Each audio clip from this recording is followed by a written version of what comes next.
On the 19th of November, 1971, a group of high school students from Ainslie Park School in Edinburgh set off for a weekend adventure in the Cairngorms, a rugged mountain range to the north of the city.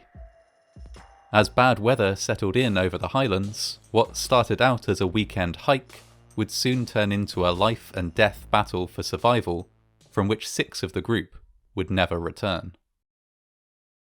The UK is a country with few wildernesses. The vast majority of land in the UK is owned or farmed. The woodlands which exist are generally managed. There are no deserts, no vast inland lakes, no huge tracts of untamed wild.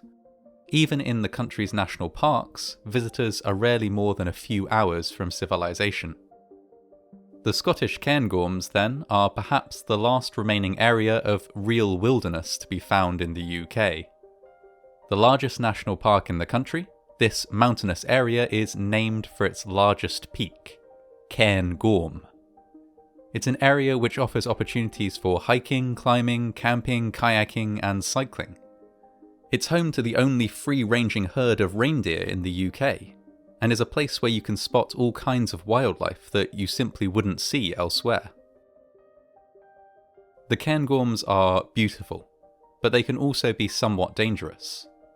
The slopes of some peaks are sheer, small avalanches are common, and slips, trips and falls account for a number of injuries every year. By far the greatest danger, though, is the weather, which can change incredibly rapidly at higher elevations.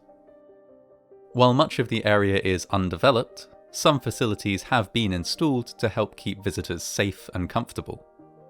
Rudimentary but cosy huts known as bothies are dotted around the hills, to be used as stopping-off points on multi-day hikes.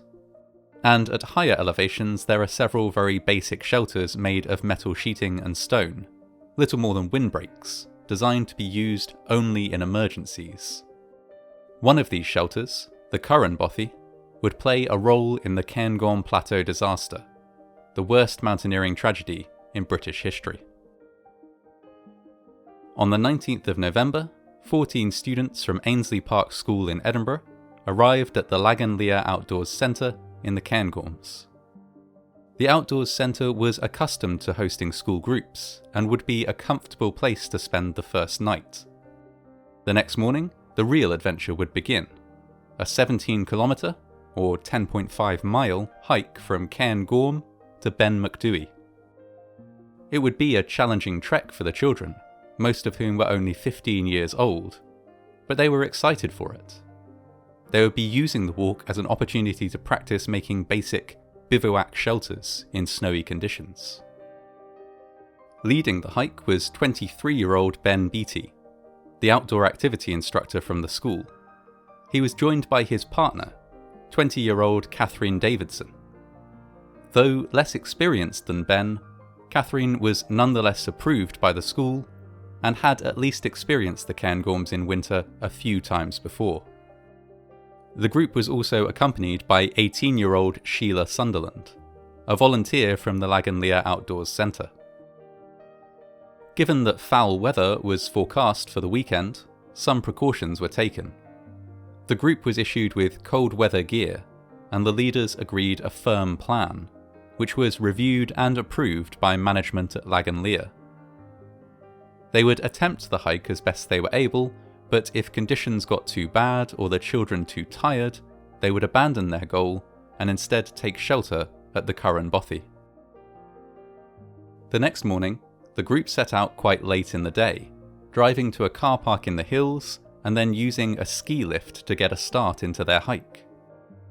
After riding up together, they split into smaller groups, with the more experienced hikers, led by Ben Beattie, striking out ahead, while 6 of the younger and less experienced children followed along behind.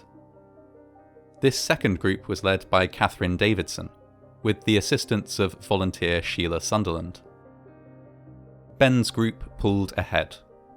Catherine's group followed along some way behind. As the day wore on, the weather worsened, and both groups quickly realised that they would have to make use of their emergency plan and head for the Curran Bothy.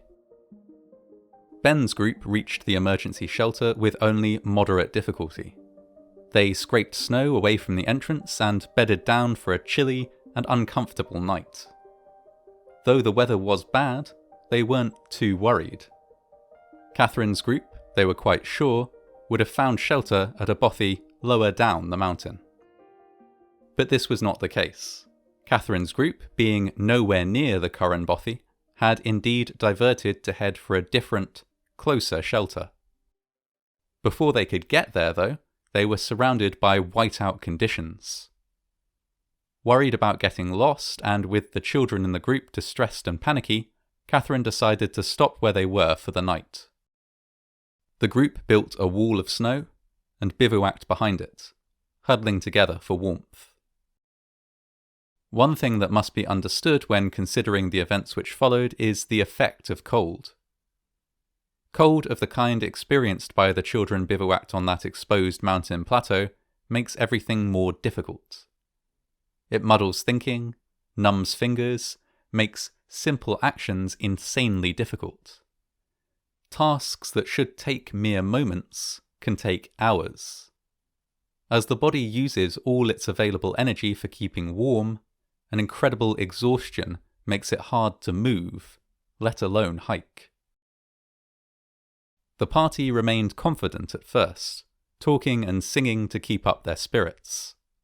But soon, however, sleep overtook them. When they woke the next morning, it was to find themselves almost completely buried by snow. Two were more able than the others. Catherine, the group leader, and a boy named William Kerr were still able to move freely. They worked together to dig out their buried companions and to keep them calm.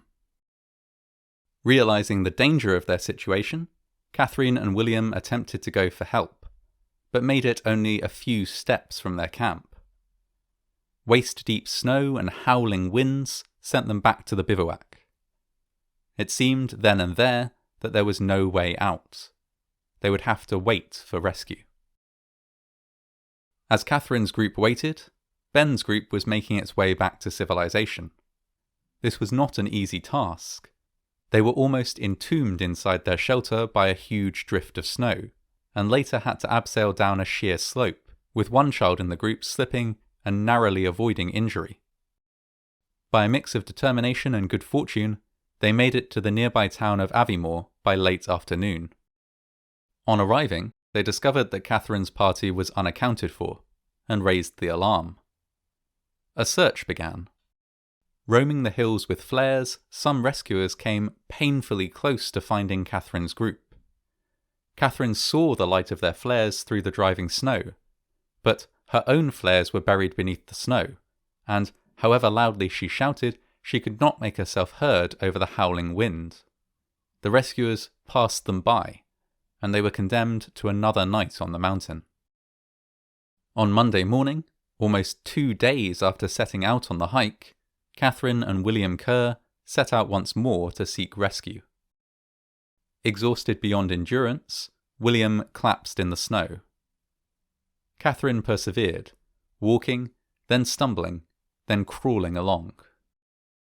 Eventually, her bright orange jacket was spotted by a helicopter crew, who were able to rescue her.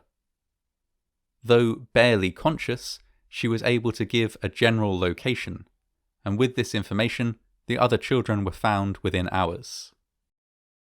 Unfortunately, it was too late for all but one of them.